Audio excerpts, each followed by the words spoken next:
Dice la Escritura que somos nuevas criaturas. Ahí en Corintios, en 2 de Corintios, capítulo 5, versículo 17, dice la Escritura, de modo que si alguno está en Cristo, nueva criatura es, las cosas viejas pasaron, he aquí todas son hechas nuevas. De acuerdo a lo que dice el apóstol Pablo allá en el libro de Corintios, en la segunda carta a los Corintios, de acuerdo a lo que dice es que ya no somos las mismas criaturas que éramos antes. De acuerdo a lo que dice el apóstol Pablo es que hemos sido hechos nuevas criaturas. Quizás aquí la confusión es que estamos hechos de nuevo, o sea, como si fuéramos reconstruidos como nuevos, o como si lo que éramos antes desapareciera y entonces apareciera una nueva criatura. Porque es lo que entendemos de las palabras de Pablo, pero Pablo no se refiere a que la forma en que éramos antes de venir a Jesús, no es que eso desaparece, sino que viene y sucede una transformación dentro de lo que éramos para ser ahora lo que Dios dice que somos. Somos una nueva criatura, de acuerdo a lo que dice Pablo ahí en 2 de Corintios, capítulo 5, versículo 17. Somos una nueva criatura. Y la parte importante para entender esta transformación de la que habla Pablo es la segunda parte del versículo, donde dice, las cosas viejas pasaron, he aquí todas son hechas nuevas. Esa es la parte que no alcanzamos a visualizar o a entender para poder darnos cuenta o percibirnos nosotros como nuevas criaturas. O sea, no es que tú desapareces y aparece un nuevo tú. Es decir, ya no eres el que eras antes, sino que ahora eres una nueva persona, transformada, cambiada, con nuevas características. La parte que nos hace saber o entender qué es lo que está sucediendo en nuestras vidas cuando venimos a Cristo es la parte donde dice, las cosas viejas pasaron, he aquí todas son hechas nuevas. Nosotros tenemos que visualizar nuestra vida en esa transformación, en ese cambio que Dios está produciendo a nosotros por estar en Cristo Jesús, porque no dice que sea todos, solamente los que estamos en Cristo Jesús pasamos por esa transformación, donde las cosas viejas han pasado y ahora son hechas nuevas todas. Y en la mañana explicaba en la iglesia y en Valle de Chalco que no es que Dios aparezca con una varita mágica que te cambia y te transforma en contra de tu voluntad. Dios no hace eso. Ojalá lo hiciera y otro mundo sería en el que vivimos. Pero no, Dios no hace eso, porque lo que Dios hace es tocar tu corazón para sembrar la convicción donde el cambio y la transformación suceda en tu vida. Es decir, tiene que haber una transformación y un cambio en tu vida donde tu voluntad está involucrada, donde tienes que decidir cambiar. Porque aunque queremos cambiar, no decidimos cambiar. O sea, tú puedes querer irte de vacaciones a Acapulco. ¿Cuántos quieren irse de vacaciones a Acapulco? Y luego si les digo todo pagado. Más, ¿no? ¿Cuándo salimos? O sea, tú puedes quererlo.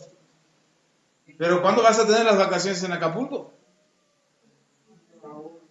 Cuando ahorres, cuando te hagas el tiempo, cuando decidas, cuando te subas al camión rumbo a Acapulco, cuando agarres el carro y agarres dirección a Acapulco por la autopista del Sol. Entonces, cuando tomas la decisión es cuando pasa, no cuando lo quieres. Hoy nos han hecho creer, nos han metido una filosofía en la cabeza de querer es poder.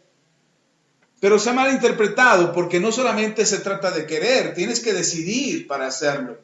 Tienes que involucrar tu decisión y tienes que involucrar tu voluntad y tienes que involucrar tus acciones en la dirección a la que te quieres decidir. No solamente se trata de querer. Yo quiero ser rico, yo quiero tener vacaciones, yo quiero conocer el mundo, yo quiero viajar, quiero tener un carro nuevo, pero ¿qué estoy haciendo para que eso pase? ¿Qué estamos haciendo para que suceda? ¿Sí me explico? Algo que tenemos que hacer es querer hacerlo, eso es parte importante, pero la parte más importante es tomar la decisión para que pase. Y por eso cuando leemos ahí en 2 de Corintios capítulo 5, versículo 17 es de modo que si estamos en Cristo, dice, de modo que si alguno está en Cristo, nueva criatura es, las cosas viejas pasaron, he aquí, todas son hechas nuevas. Y ahí en todas son hechas nuevas es donde tenemos que tomar la decisión de ser nuevas criaturas, donde tenemos que poner en acción lo que queremos y lo que vamos a hacer para que pase. El apóstol Pablo explica en Efesios capítulo 2 acerca de esta transformación y cómo tendría que suceder esta transformación. Somos nuevas criaturas y como nuevas criaturas tenemos que vivir, tenemos que actuar, tenemos que saber. Pero ¿qué hay para poder experimentar esa nueva creación? ¿Cuántos son nueva creación? Levanten su mano. Ok, y si usted se mira al espejo, ¿con qué se encuentra? ¿Con lo mismo o no? Encontramos lo mismo frente al espejo.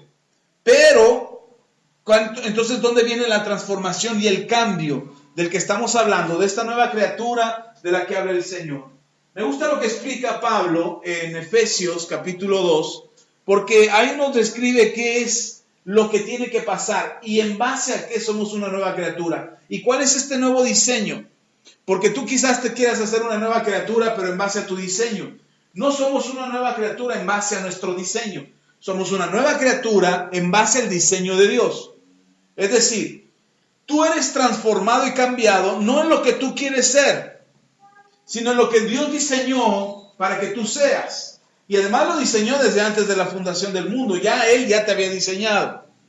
Entonces vamos a descubrir o nos vamos a encontrar con el hecho de que Dios ha preparado un nuevo diseño, una nueva creación, algo en lo que nosotros vamos a experimentar una nueva naturaleza, pero también vamos a escribir una nueva historia.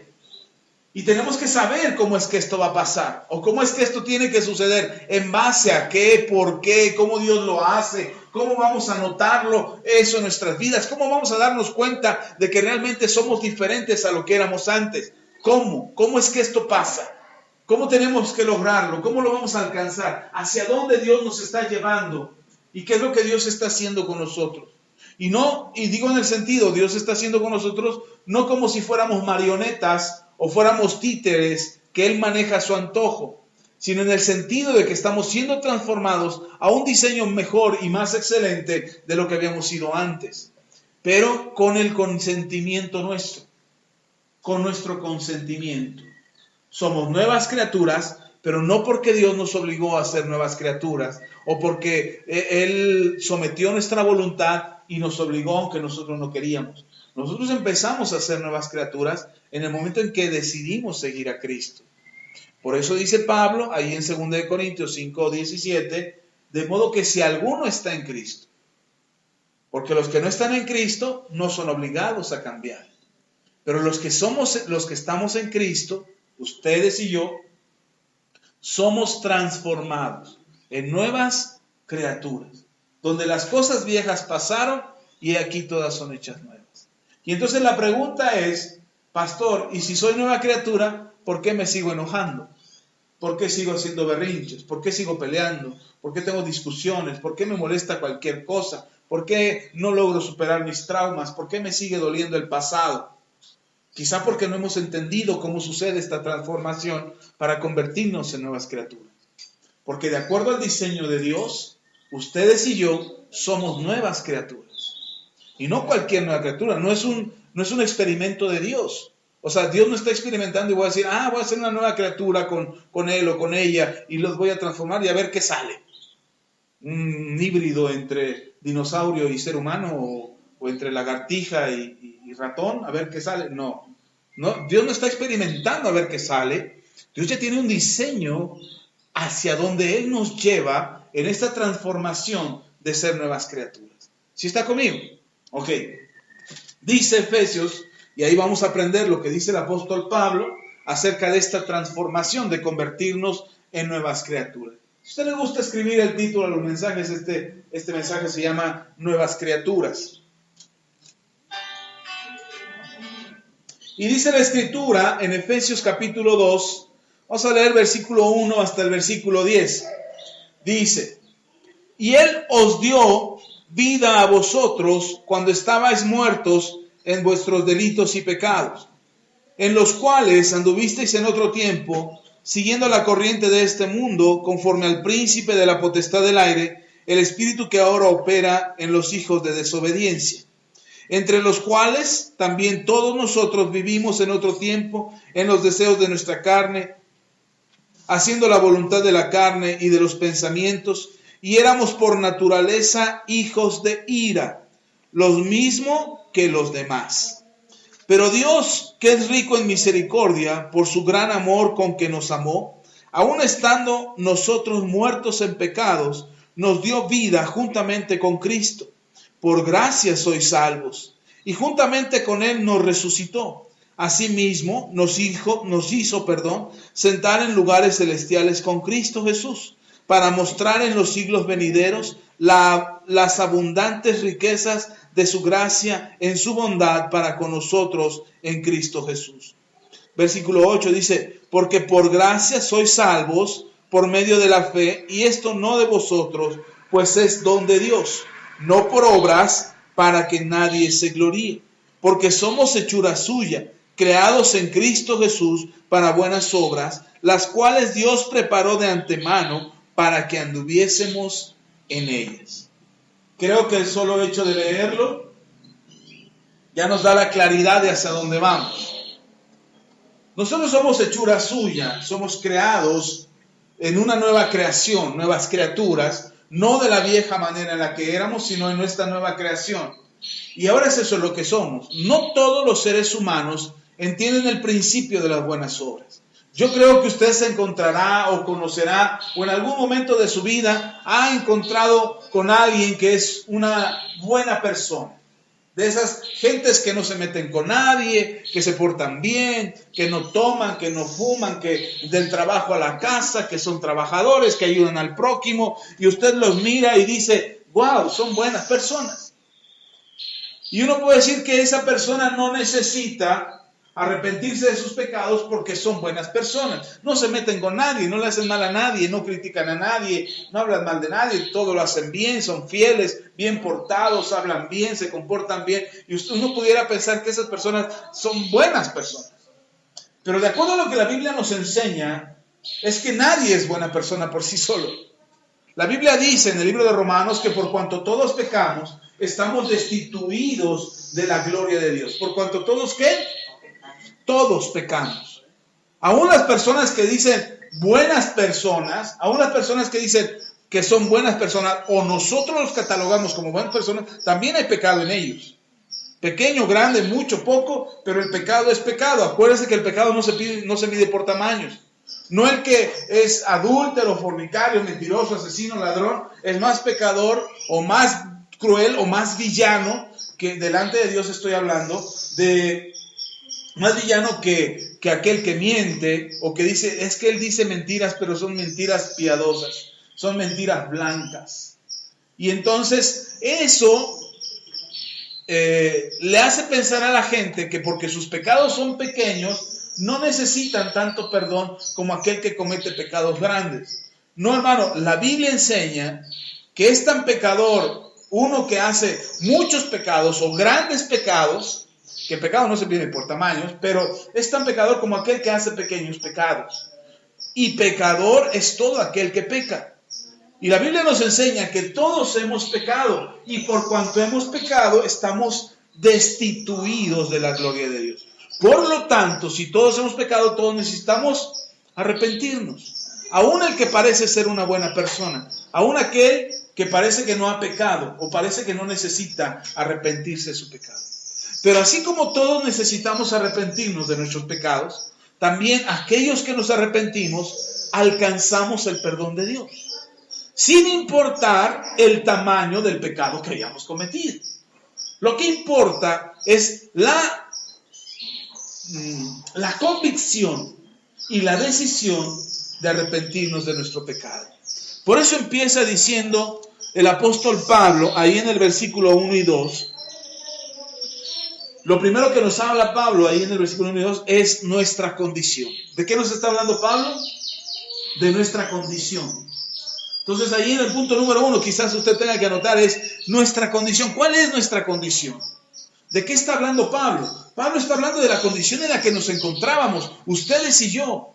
Lea conmigo, versículo 1 y 2 dice, y Él os dio vida a vosotros cuando estabas muertos en vuestros delitos y pecados, en los cuales anduvisteis en otro tiempo, siguiendo la corriente de este mundo, conforme al príncipe de la potestad del aire, el espíritu que ahora opera en los hijos de desobediencia. Es decir, ¿cómo estábamos nosotros? Muertos. ¿Por qué estábamos muertos? Porque nosotros había delitos y pecados que ofendían a Dios y nos hacía estar en una condición de muerte. Pastor, pero no estaba vivo. No, estábamos muertos. Andábamos por este mundo, pero hagan de cuenta que éramos zombies. Porque no estábamos libres, estábamos atados. ¿Han visto los zombies, las películas de zombies? Que son seres muertos, pero que pueden andar. Que corren por la gente viva para comerse sus cerebros o comerse sus entrañas o lo que sea que se quieran comer.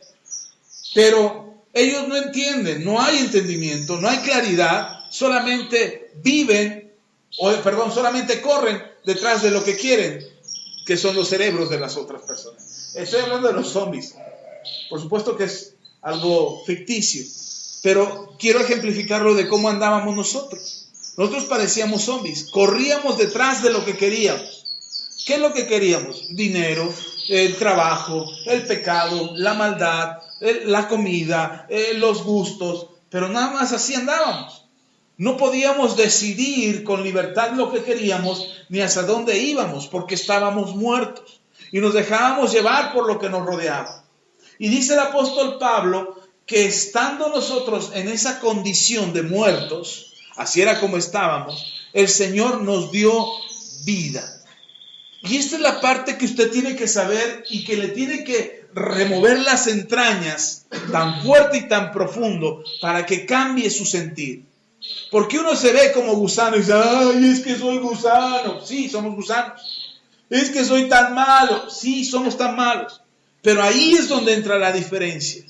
Que siendo tan malos y tan gusanos y tan perversos como éramos, Dios nos amó y nos dio vida. A Dios no le importó qué tan grave y qué tan perverso y qué tan malévolo era tu corazón. Lo que Dios le importó es que tú tuvieras vida y que dejaras de estar muerto. Y el apóstol Pablo describe que en esta condición de mortandad en la que estábamos, esta muerte en la que vivíamos, dice el apóstol Pablo que vivíamos obedeciendo. ¿A quién vivíamos obedeciendo? Al príncipe de las tinieblas, de la potestad del aire. Vivíamos obedeciendo a Satanás. Esa era nuestra condición anterior. Antes de venir a Jesús, usted a quien obedecía era a Satanás. No puedes obedecer a dos. O obedeces a Satanás o obedeces a Dios. Entonces, si no obedecíamos a Dios, si estábamos en desobediencia a Dios, estábamos viviendo obedeciendo a Satanás. Y esa era nuestra condición. Por eso vivíamos muertos. El yugo que estaba sobre nosotros era un yugo de muerte. Estábamos sujetos a la condición de lo que el mundo dijera. Estábamos sujetos a lo que el diablo dijera. Y entonces nosotros hacíamos, o éramos instrumentos, o éramos herramientas en las manos del diablo. Y entonces hacíamos lo que el diablo nos pedía. ¿Sí está conmigo? Entonces, ¿cómo vivíamos nosotros? Ahora, ¿lo que está muerto tiene vida? No. Así de claro. Pastor, pero estábamos vivos. No, no estábamos vivos. Existíamos, pero no estábamos vivos. Estábamos sujetos a la muerte. Estábamos sujetos a la esclavitud del pecado.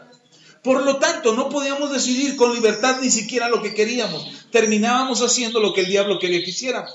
Peleábamos, discutíamos, pecábamos, hacíamos lo que la maldad nos indicaba que hiciéramos. Ahora, bendito sea Dios, porque nuestro Señor Jesucristo, estando nosotros en esta condición de muerte, Él nos dio vida. Y aquí empieza a surgir esta transformación de ser nuevas criaturas. Antes eras una criatura muerta. Pero cuando vienes a Cristo, de acuerdo a lo que dice Pablo en 2 Corintios 5:17, eres una nueva criatura que tiene vida, donde las cosas viejas pasaron y ahora todas son hechas nuevas. ¿Cuáles viejas cosas pasaron? Las que dice Pablo ahí en el versículo 2. Dice, en los cuales anduviste en otro tiempo, siguiendo la corriente de este mundo, conforme al príncipe de la potestad del aire, el espíritu que ahora opera en los hijos de desobediencia. Versículo 3. Entre los cuales también todos nosotros vivimos en otro tiempo en los deseos de nuestra carne, haciendo la voluntad de la carne y de los pensamientos. Y éramos por naturaleza hijos de ira, lo mismo que los demás. ¿Había una diferencia entre nosotros y la demás gente? No. Aunque dijeron, no, yo soy buena gente, no me meto con nadie. No, no había diferencia, todos somos hijos de ira cuando estamos sin Cristo. Por eso no es raro que alguien que no tiene a Cristo se enoje tan fácilmente. Sea enojón, sea corajudo, sea berrinchudo, se haga sus dramas, haga sus corajes, lo que sea que le pase. Hoy una de las enfermedades que más auge tienen en el mundo es el infarto, es el paro cardíaco, es la hipertensión. ¿Y sabe de dónde viene eso? Del carácter, del enojo. De acuerdo a los médicos, dicen que aquellos que son muy enojones tienden más a enfermarse del corazón. Que aquellos que guardan más resentimiento tienden más a enojarse en el corazón. Por eso tenemos que tener cuidado con cómo pensamos y cómo actuamos nosotros. ¿Está conmigo? Ok. Punto número 2. Vivimos bajo un yugo. Hay un yugo que gobierna a aquellos que están aquellos que están sin Dios. Anteriormente vivíamos bajo este yugo. ¿Cuál es este yugo bajo el que vivíamos? Dice el versículo 3. Entre los cuales también todos nosotros vivíamos en otro tiempo en los deseos de nuestra carne. ¿Cuál es el yugo el que vivíamos? Los deseos de la carne. ¿Qué es un yugo? A lo mejor usted no tiene ni la menor idea qué es un yugo. Estoy diciendo bien es yugo, no jugo. El yugo es ese collarcito bonito, agradable a la vista, tan cómodo, tan cómodo, tan cómodo, que le ponen al ganado para jalar la yunta, para jalar el arado, para jalar la carreta. Normalmente lo usan los bueyes. Y entonces a los bueyes se le pone, hay algunos que se le ponen a caballo o a los mulos, pero normalmente se le pone a los bueyes. Y a los bueyes se les pone ese yugo para poder, además de jalar la carga, para poderlos dirigir. Eso permite que sean dirigidos. Y entonces el animal va a donde el yugo le dice que vaya.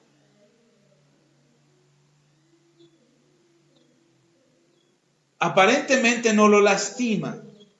Aparentemente el yugo no lastima al animal porque procuran ponerle algo acolchonadito, algo que no lastime al animal. Pero con el paso del tiempo, el yugo va haciendo una callosidad en el animal. En algunos casos hasta le roe, le raspa la piel hasta hacerle costra.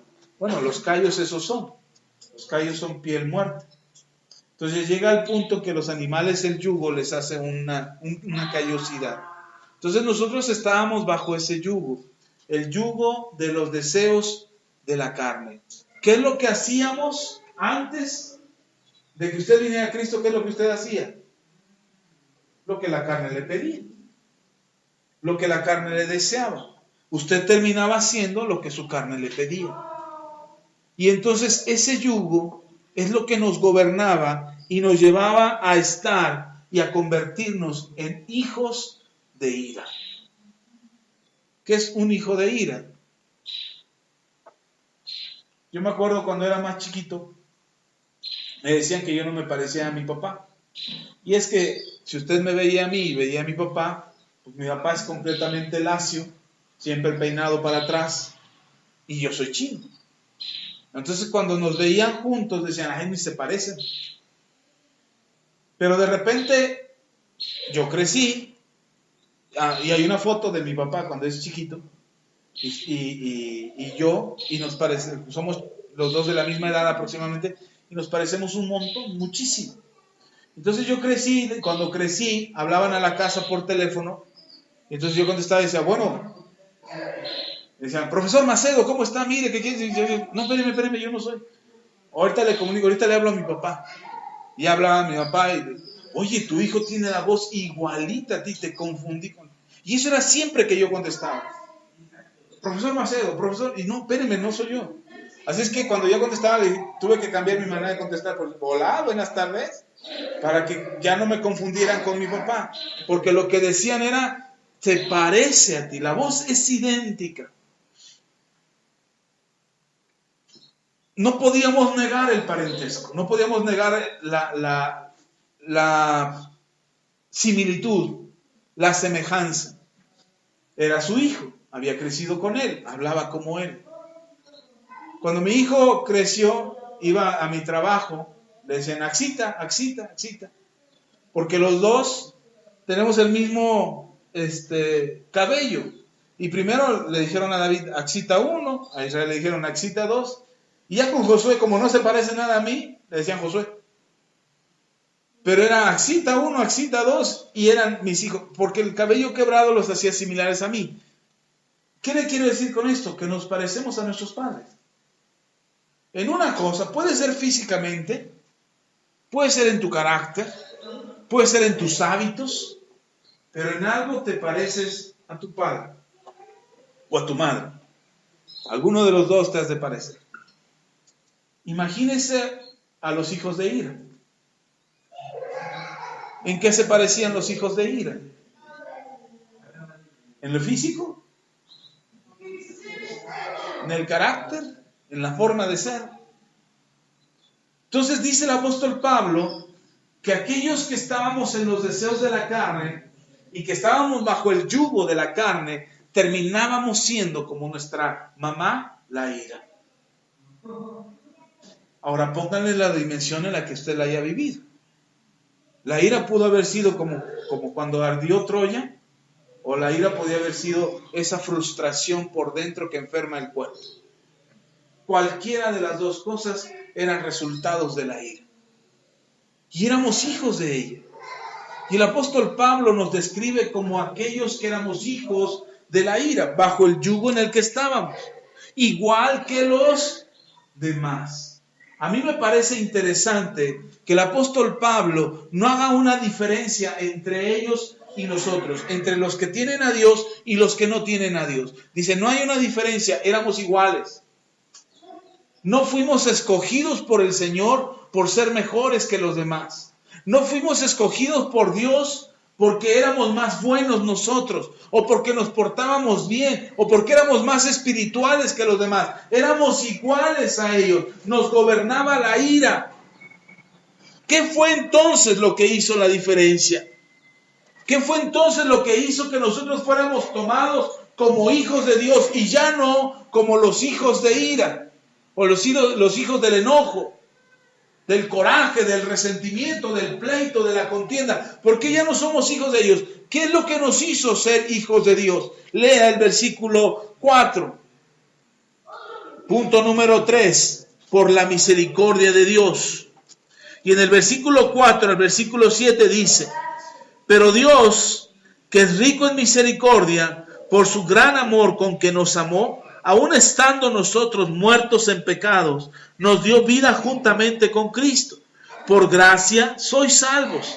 Y juntamente con Él, dice el versículo 6, y juntamente con Él nos resucitó, y asimismo nos hizo sentar en lugares celestiales con Cristo Jesús, para mostrar en los siglos venideros las abundantes riquezas de su gracia, de su bondad, para con nosotros en Cristo Jesús. ¿Qué es lo que nos permitió dejar de ser hijos de ira y convertirnos en hijos de Dios? La misericordia de Dios.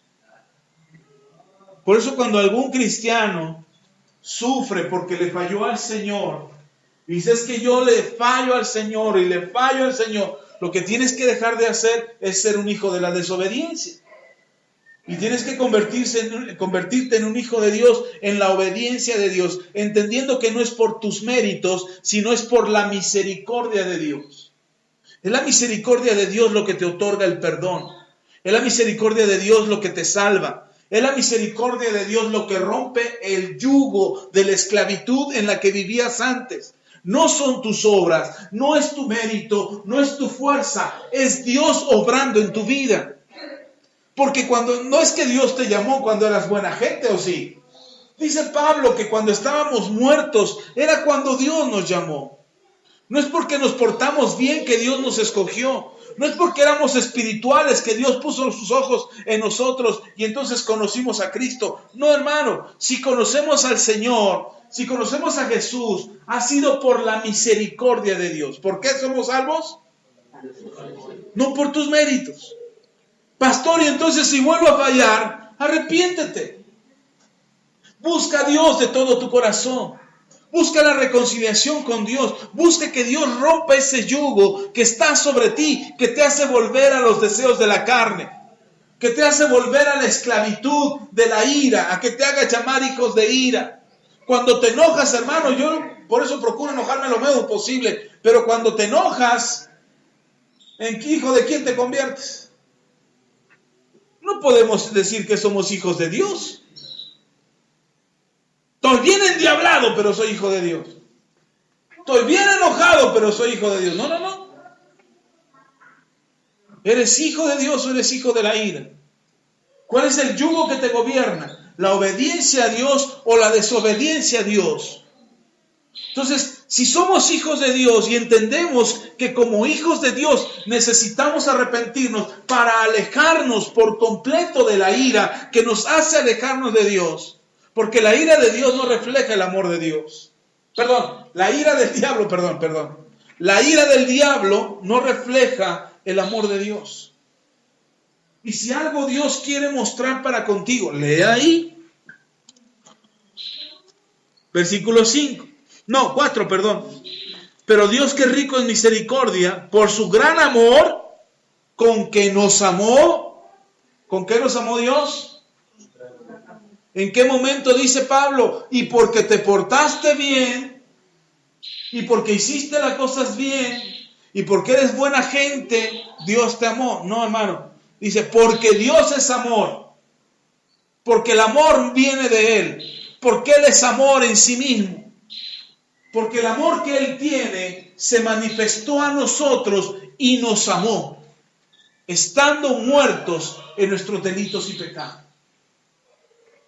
Y por eso, porque nos amó, ahora sí, el versículo 5 dice, aún estando nosotros muertos en pecados, nos dio vida juntamente con Cristo. No estábamos nosotros teniendo ningún mérito para ser salvos. No estábamos teniendo nosotros ningún favor o alguna victoria con la que pudiéramos decir, ay, soy salvo porque me porté bien o porque hice las cosas bien. Hermano, aun cuando ya entendiste que el amor de Dios es lo que te perdona y vuelves a fallar, entiendes que no es por tu mérito que eres salvo, sino que es el Señor el que te salva. Amén. Entonces somos salvos porque Él nos amó. Pastor, entonces si fallo, ¿puedo volver a fallar y fallar y fallar? Sí, puedes fallar las veces que quieras. El problema es que llegará el momento que ya no te va a importar fallar al Señor. Va a llegar el momento que ya te va a dar lo mismo si le fallas o no le fallas.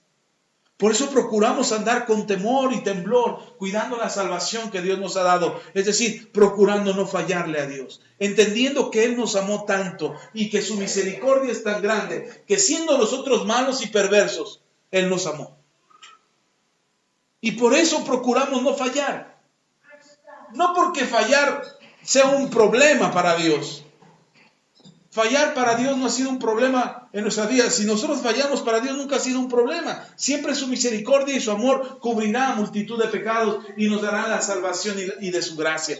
El problema de fallarle a Dios es que nosotros al rato ya no nos importe. Y digamos, total, al rato Dios me perdona. Total, al rato Dios tiene misericordia de mí y me vuelve a perdonar. Y al rato ya no nos importe nada. No nos importe nada el fallarle a Dios. ¿Está conmigo? Ahora dice, ahí mismo, versículo 6, y juntamente con Él nos resucitó. ¿Juntamente con Él qué? Significa que estábamos muertos y con Cristo somos resucitados. Si antes no teníamos vida, con Cristo ahora la tenemos. Ahora no la tenemos nosotros. Ahora imagínense Jesús va a la cruz del Calvario, muere por nosotros en la cruz, pero no resucita. Dice Jesús, bueno, ya morí por ellos, ya lo logré, ya llegué a la cruz, para que ellos sean perdonados, pero no resucita. ¿Qué va a pasar con nosotros? ¿Alcanzaríamos perdón? Jesús murió para el perdón de nuestros pecados. ¿Alcanzaríamos el perdón de Dios? Sí, pero no alcanzaríamos vida. O sea, inmediatamente que recibiéramos el perdón de Dios, ¡pum!, moríamos. Ahí se acababa la historia. Y entonces la historia de los que son salvos, los primeros salvos, los apóstoles, por ejemplo, o los 120 que recibieron al Espíritu Santo, en cuanto reciben la salvación, ¡pum!, se acabó. ¿Quién más sabría acerca de la salvación? Entonces Jesús completa la obra. No solamente va a la cruz del Calvario y muere en la cruz del Calvario para el perdón de pecados. Esa es la obra del perdón. La muerte de Jesús en la cruz. Esa es la obra del perdón. Pero la resurrección de la muerte es la victoria sobre la muerte y el pecado. Jesús resucita y dice que junto con Él somos resucitados. Entonces ahora no solamente tenemos el perdón, sino que tenemos la vida para proclamar su perdón. Y ustedes y yo conocemos y sabemos del perdón de Dios porque de los primeros creyentes, ellos tuvieron vida para poder continuar anunciando la predicación del Evangelio. Y así por generaciones hasta que llegó a nuestras manos y hoy nosotros, siendo perdonados, también hemos sido resucitados y tenemos vida. Ahora regrese otra vez a lo que dice 2 Corintios capítulo 5 versículo 17. No lo busque, pero ¿qué dice? Ya se lo dije hace un momento. De modo que si alguno está en Cristo, las cosas viejas pasaron, he aquí todas son hechas nuevas. ¿No le suena a resucitar? ¿No le suena a tener otra vez vida? Porque si estábamos muertos en nuestros delitos y pecados, cuando venimos a Cristo, ahora tenemos vida. ¿De dónde dice Pablo que tenemos vida? De la resurrección de Cristo. Él venció la muerte. La muerte no pudo contenerlo. Dice el mismo apóstol Pablo, le dice a la muerte, oh muerte, ¿dónde está, oh sepulcro, tu victoria? ¿Y dónde está, muerte, tu aguijón? No pudiste contener a Jesús. No pudiste doblegar a Jesús. Sino que Él se levantó de los muertos y resucitó. Y ahora nosotros por eso tenemos vida, una vida nueva. Somos nuevas criaturas, no solamente por el perdón que el Señor nos otorga, sino porque hemos resucitado con Él. Ahora, ¿para qué resucitamos? Pues para predicar, pastor, lo acaba de decir. No, lea, no solamente para eso, pero lea. Dice, versículo 5 al final, por gracia sois salvos, y juntamente con Él nos resucitó, y asimismo nos hizo sentar en lugares celestiales con Cristo. Y este es algo que usted tiene que saber. Nosotros ahorita mismo que estamos aquí reunidos, ahorita mismo estamos sentados en lugares celestiales con Cristo. Nuestro ser, nuestro espíritu, puede sentarse en lugares celestiales con Cristo. Muchos piensan que esto va a suceder hasta que muramos y vayamos al cielo. Pero estamos hablando de que resucitó el Señor y nosotros ahora tenemos vida juntamente con Él. Estamos vivos hoy. Amén. ¿Y dónde estamos sentados? en lugares celestiales juntamente con Cristo. Es decir, estamos en el cielo y todavía no morimos. Y porque estamos en el cielo, podemos ver lo que sucede en el cielo. ¿Se acuerda lo que dice el Padre nuestro? Padre nuestro que estás ¿en dónde? En el cielo. Santificado sea tu nombre, venga tu reino, hágase Señor tu voluntad, así en la tierra como en ¿dónde? ¿Por qué nosotros no sabemos cuál es la voluntad de Dios? ¿Por qué nos cuesta trabajo hacer la voluntad de Dios? Porque decimos, es que no sé, ¿será esta la voluntad de Dios? ¿Será lo que Dios quiere? Nos cuesta trabajo entender la voluntad de Dios porque no sabemos cuál es la voluntad de Dios, porque no le estamos mirando. Pero me encanta cuando cuando el Señor Jesús le cuestionan de por qué sanaba enfermos en sábado. Y el Señor Jesús dice, yo trabajo y sigo trabajando en sábado porque mi Padre sigue trabajando. Yo hago, dice el Señor Jesús, yo hago lo que veo hacer a mi Padre. ¿Qué es lo que Jesús hacía? Lo que veía hacer a su Padre. ¿Dónde lo veía Jesús? En el cielo. Él veía en el cielo lo que su Padre estaba haciendo en el cielo. Y entonces Jesús traía a la tierra lo que había visto en el cielo. Nosotros hacemos en la tierra, ¿qué?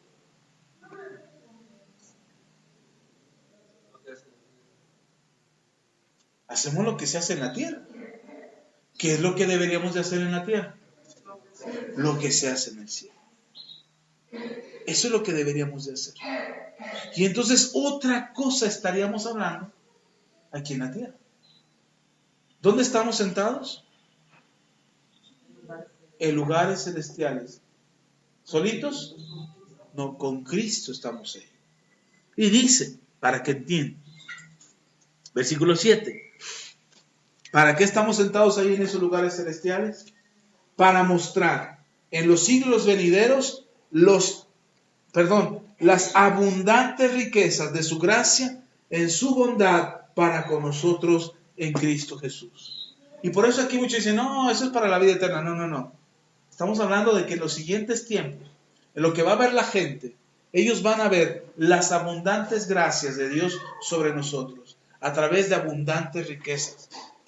Ahora, ahí en las riquezas muchos dicen, yo quiero el dinero. Sí, que vengan las riquezas, porque riquezas consideramos que tiene que ver solo con dinero. Pero estamos hablando de Dios. Estamos hablando de las bendiciones de Dios. Y las bendiciones de Dios no solamente son riquezas. Es bienestar, es paz, es tranquilidad. Si yo te dijera, tienes la opción de $1,000,000 y ser feliz el resto de tus días, ¿qué prefieres?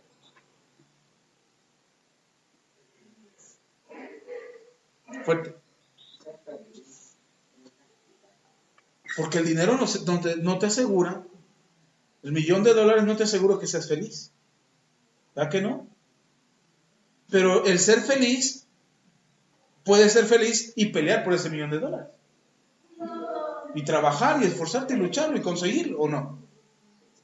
Entonces, cuando hablamos de las riquezas de Dios, nosotros nos confundimos y pensamos que el primer enfoque que Dios le da a las riquezas es a la riqueza financiera. Pero cuando Dios habla de riqueza, no habla solamente de riqueza financiera. Habla de tu bienestar en este mundo. Ahora, no estoy diciendo que no va a haber abundancia, por supuesto que va a haber abundancia. Pero el enfoque de Dios no es solamente dinero, porque cuando buscamos a Dios, ¿para qué es? Para dinero. Y dice Dios, no, hay algo más importante que el dinero. Y dice, de las abundantes riquezas de su gracia en su bondad para con nosotros en Cristo Jesús. Dios tiene mucho que darnos.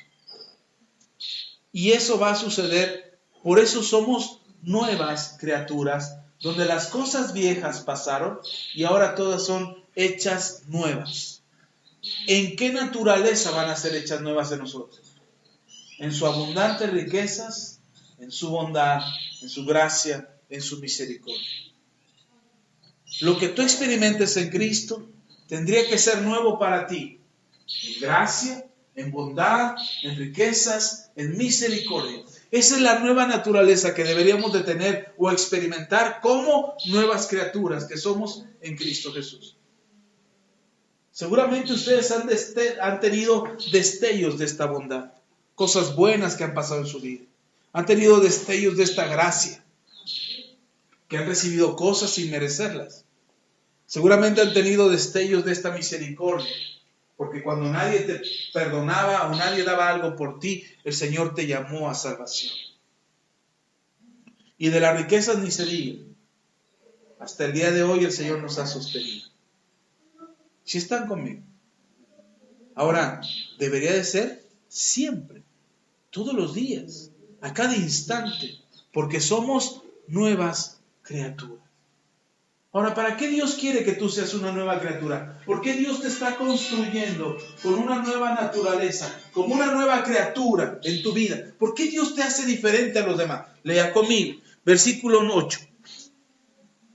Punto número 4. Por la gracia somos salvos. Versículo 8 dice, porque por gracia sois salvos por medio de la fe, y esto no de vosotros, pues es don de Dios, no por obras, para que nadie se gloríe. Esto es importante acerca de tu salvación, porque tú eres salvo no por tus obras, eres salvo por tu fe. Porque tienes fe en Jesús, tú eres salvo. Porque Jesús ha venido a tu vida, tú por eso eres salvo. ¿Quién cree en Jesús? Levanten su mano. En nuestro Señor Jesucristo. ¿Ok? Ustedes son salvos. Ya, tan, se acabó. Ya, pastor, ¿es todo? Sí, es todo.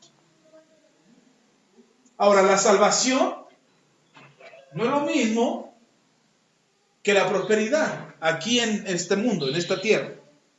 Cuando hablamos de salvación, cuando estamos hablando de que Dios te salvó, tú vas a alcanzar la salvación para vida eterna. Pero para alcanzar la prosperidad en este mundo tendrías que hacer lo que Dios dice.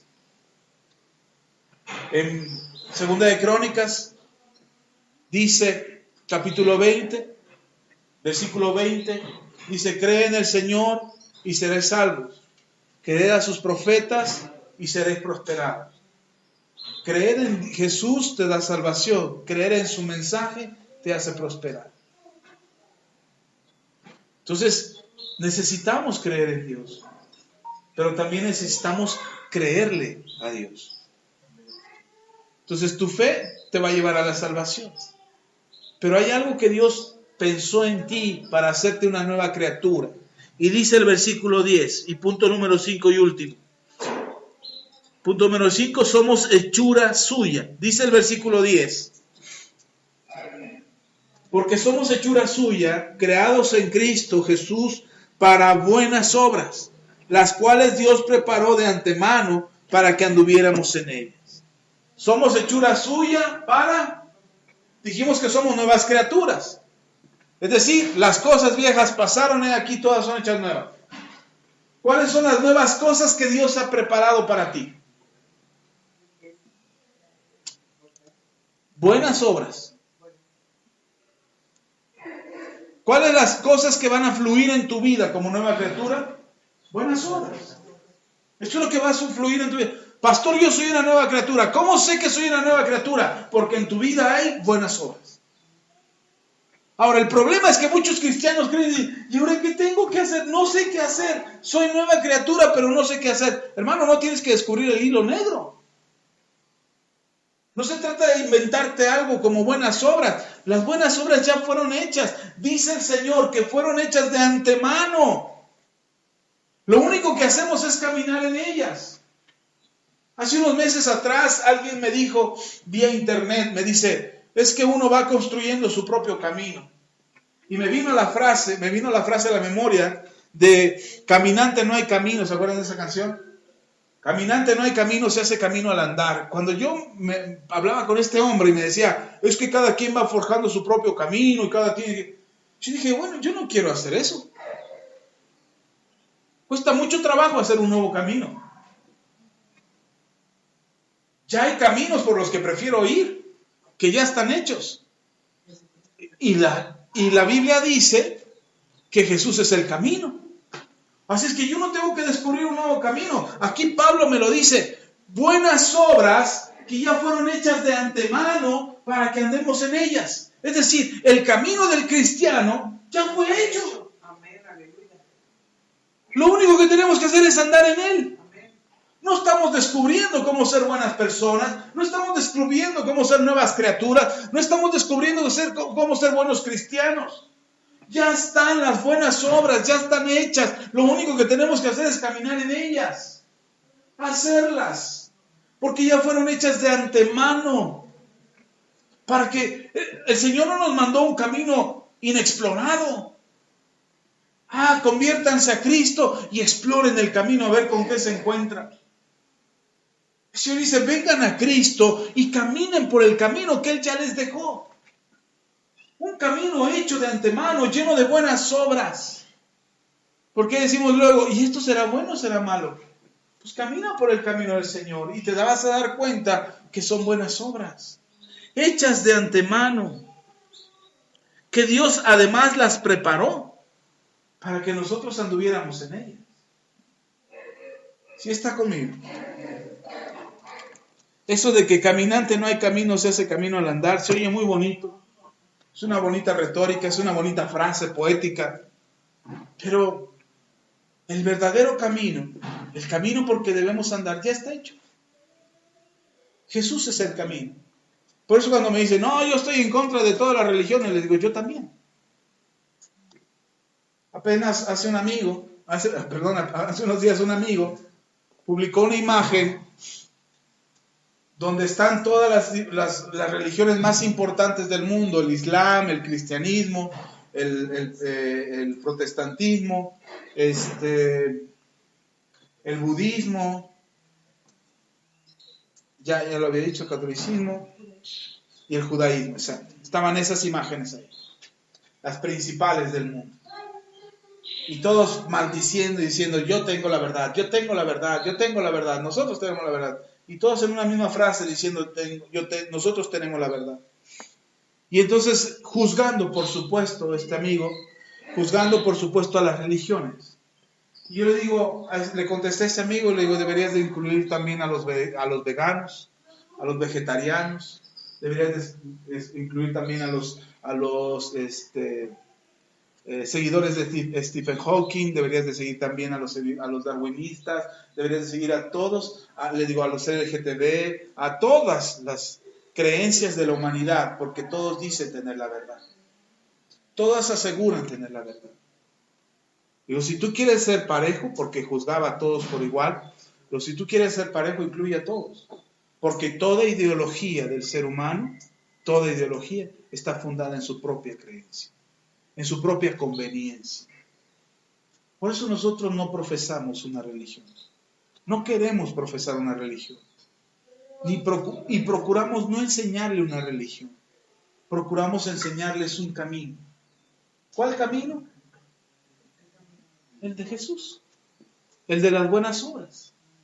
El de las cosas que ya fueron hechas para que nosotros andemos en ellas. Así es que no se trata de volarse la cabeza y decir, ¿y ahora qué vamos a hacer? Ya somos cristianos. ¿Por dónde vamos a ir? El Señor no nos guía. No, solo las buenas obras. Y están escritas aquí. Ama a tu prójimo, perdona, da, pon la otra mejilla, no busques lo tuyo propio, busca el bien de los demás. En fin, está aquí. Tendríamos que hacer toda una lista de todas las buenas obras de las que hay que hacer y vivir. Pero hermano, yo estoy convencido que más que una lista, usted necesita al Espíritu Santo que le esté recordando cuáles son las buenas obras que usted necesita hacer. Ahora quizás se entienda mejor por qué usted es una nueva criatura. Y por qué las cosas viejas pasaron y ahora todas son hechas nuevas. ¿Nuevas porque las vas descubriendo? No, nuevas porque no habías andado en ellas. Son nuevas por eso. Porque no habías caminado en ellas. Porque son cosas que no hacías antes, pero que ya fueron hechas desde antes de la fundación del mundo. Amén. Vamos a orar, póngase de pie. Si puede, claro. Y vamos a darle gracias a Dios. Podemos decir, ¡ay, soy nueva criatura! Las cosas viejas pasaron, aquí todas son hechas nuevas. Ahora sabe por qué. Porque andamos en cosas nuevas. Porque hacemos cosas distintas. Ahora, por tus méritos, no, mi hermano. Así es que no se frustre cuando falle. Así es que no se frustre cuando se equivoca y se sienta un vil gusano. Arrepiéntase, vuelva al camino del Señor, reconcíliese con Dios y enderece el paso y vuelva a andar por los caminos de justicia. Amén. Padre, te damos toda la gloria, la honra y la alabanza. Agradecemos tu fidelidad y tu amor y pedimos en el nombre de Jesús que tu favor sea con nosotros. Gracias, Señor, porque tú eres bueno y porque para siempre es tu misericordia. Te pido en el nombre poderoso de Cristo Jesús que bendigas a tu iglesia y que la palabra que hoy han recibido, Señor, sea para bien en sus vidas. Que ellos puedan experimentar tu misericordia y tu favor. Bendito seas por siempre. Gracias, Señor. A ti la gloria. Amén y amén.